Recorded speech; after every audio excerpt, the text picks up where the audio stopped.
Eta ja ez da bakarrik bere atxetik joatea edo akoso hori, baizik eta entzuten diren komentarioak. Jo, yo le petaba el ano, o... Vete de aquí puta guarra, que te voy a reventar.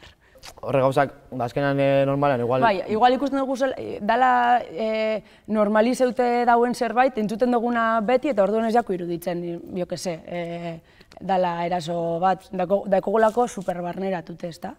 Eta gehien bat direko zure lagunak, eta orduan hartzen zuzulako, txistera edo lo que sea, baina sakundatzen igual horrek tekola kondenatazio oso negatibo bat, eta hala hauen hain norbaiteri. Eta gainera, gero, modo baboso, ez da? Bebai hurbiltzen dire, gugana, eta gainera hori bebai aguanteu behar da.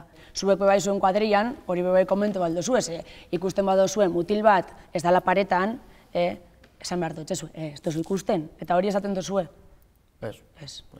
Hori da, mutilen aldetik, klaro, igual neskari ez dozkue ingo kasurik.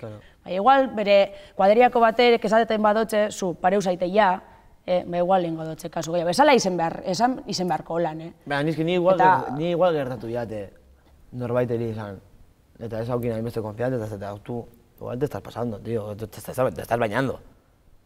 Eta beti ez dut, ¿tú qué tienes que jugar, tienes que decir? Eta azkenan, sartze zara, liskar batean... Baina ezke igual liskar horretan sartu behar gara. Sartu behar zara. Ez que sartu behar gara, ziur sartu behar dela, eta gero eta gehiago, ez que...